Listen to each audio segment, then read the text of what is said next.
Hello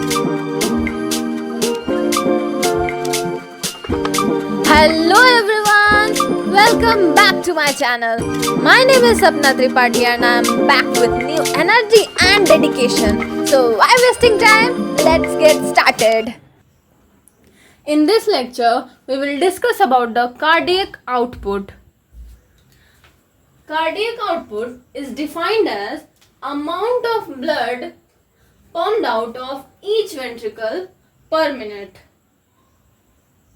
That means ventricles 1 minute में जितना blood pump करता है वो अमाउंट क्या कहलाता है? तो cardiac output.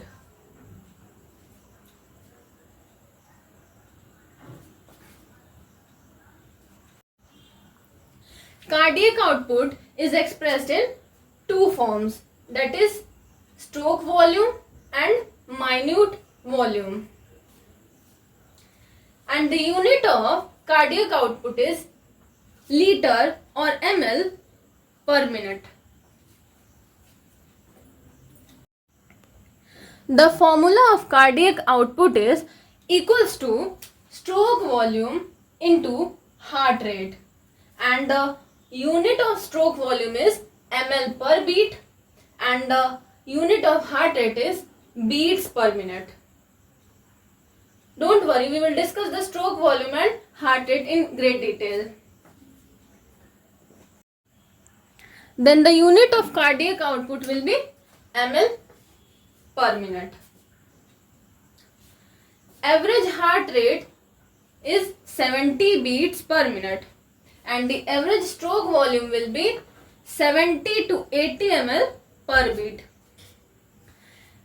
Then the average cardiac output will be 5000 ml per minute.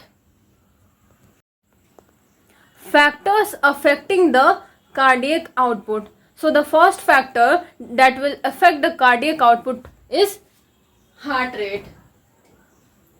If the heart rate will increase, then cardiac output will also increase.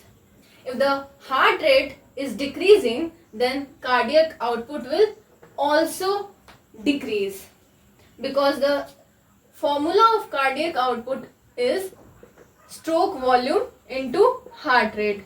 So this is directly proportional to cardiac output. Next factor is force of contraction of heart. So if the force of contraction increases, then the stroke volume will also be increases, so that the cardiac output will increase. Next is blood volume. If the blood volume will increase, then the cardiac output will also increase. Let's discuss the stroke volume.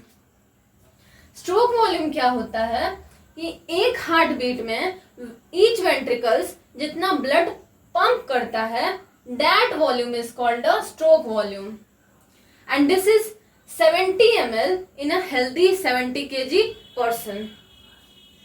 And the formula of stroke volume is end diastolic volume minus end systolic volume. And diastolic volume क्या होता है कि diastole खत्म होने के बाद जो volume बच जाता है वेंट्रिकल्स के अंदर, उसको क्या कहते हैं? And diastolic volume. उसी तरह से एंड सिस्टोलिक वॉल्यूम, सिस्टोल खत्म होने के बाद जो वॉल्यूम रिमेन रह जाता है वेंट्रिकल्स में, उसको क्या कहते हैं? And systolic volume. Factors affecting the stroke volume. So the first factor that will affect the stroke volume is heart size. अगर larger heart होगा तो उसके अंदर larger chambers होंगे, और अगर larger chambers होंगे तो blood ज़्यादा पंप करेगा, then stroke volume भी ज़्यादा होगा. और ये आपको जनरली एथलीट्स में देखने को मिलेगा. Next one is gender. Men have larger stroke volume than females due to their difference in their body size and heart dimension. Next factor is fitness level. Fitness level भी effect करता है stroke volume को। जैसे कि अगर आप gym में training ले रहे हैं तो उसकी वजह से क्या होता है कि आपका कॉन्ट्रैक्शन ज्यादा होगा हार्ट में, और अगर कॉन्ट्रैक्शन ज्यादा होगा तो आपका स्ट्रोक वॉल्यूम बढ़ेगा।